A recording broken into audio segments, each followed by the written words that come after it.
Giving up is the birth of regret. The reality of life is that we will all hear more no's than we hear yeses. In the summer of 2009, I was 19 years old, working a summer position at Target between my freshman and sophomore year at undergraduate school. I was working in the women's clothing department, and I noticed a lady staring at me from across the aisle. I figured she probably had a few screws loose, so I attempted to ignore her very intense stares. She eventually manages to make her way a little bit closer and closer to me where I was working until she eventually walks up to me and says hello. I say the famous Target quote, which is, "Hi, may I help you find something?" She then asks me, "Were you born in this country?" And I was immediately offended. And I said, "Yeah, I was born in this country." And then she says, "Do you have any kids?" I said, "No, I don't have any kids." She then asked me if I was married, and then I said, "No, ma'am, I am not married." She says, "How old are you?" I said, 19. "May I help you find something?" She then says, "You are the most beautiful girl I have seen." And I said, "Oh, well, thank you."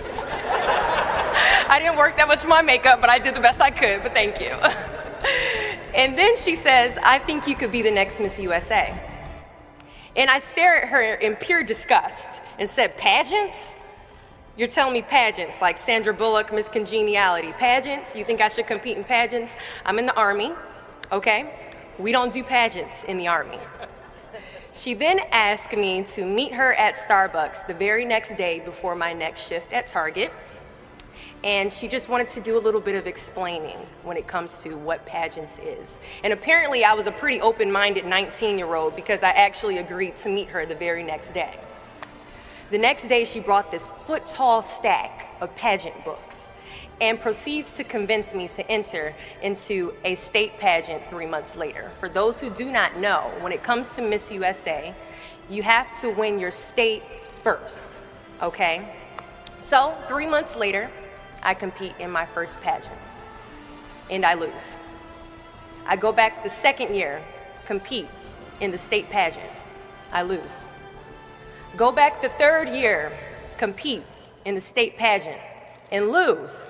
Go back the fourth year, compete in the same pageant, and lose. I go back the fifth year, y'all. Compete in the state pageant and lose. But guess what? I go back the sixth year. Guess what happens? I lose. I called her on the phone and said, "You told me I could be the next Miss USA." And she says, "Deshauna, keep working, don't quit, keep going back." And in June of 2015, she passes away from leukemia. 6 months later, in December 2015, I win Miss District of Columbia, USA. And 6 months after that, in June of 2016, I become the first soldier to win Miss USA. Giving up is the birth of regret.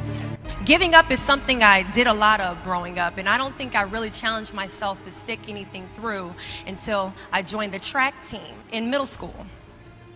I remember having to ask my mom after tryouts and making it to the team for my very first pair of track shoes. Now at the time, she walks into our house and she has a bag that has a nice Nike check sign on it, so I get excited because I wasn't getting new shoes very often.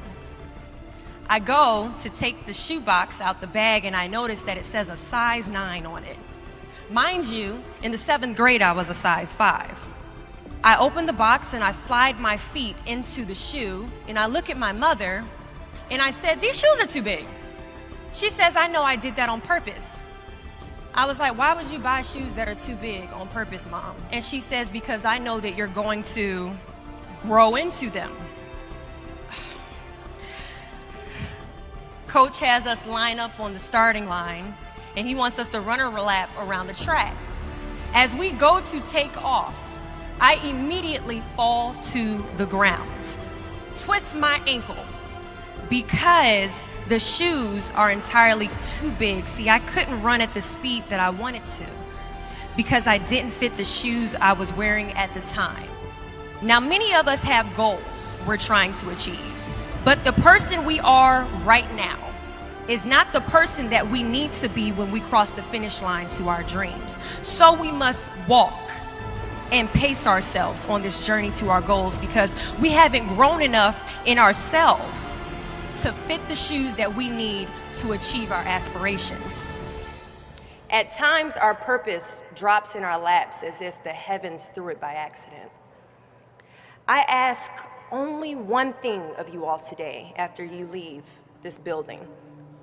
Do not fear failure, but please be terrified of regret.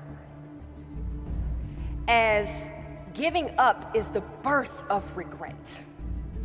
After you walk out this door, you will receive 100 doors shut, slam in your face. You will have 100 moments that will be filled with someone telling you no, or telling you, thank you for your application, but we regret to inform you that we've chosen a different candidate for this job. You will sit in 100 different interviews and you will not get the job. The reality of life is that we will all hear more no's than we hear yeses. And we will fail a lot, and I mean a whole lot. But what I ask of you today is to not take no for an answer. Don't be afraid of no's. Be afraid of the possibility of a yes that you have prematurely destroyed because you decided to quit before the clock strikes 12. You can ask anyone, friend, family, anybody. I love a good no. Please tell me no. Telling me no is like adding fuel to a fire that is now set ablaze because of your single no. I love additional reasons to work harder. Please give me a reason. So today I challenge you to fight, to work, to not stop here, to believe so heavily in your aspirations that you too will not fear the word no, but instead you will choose to welcome it. Thank you.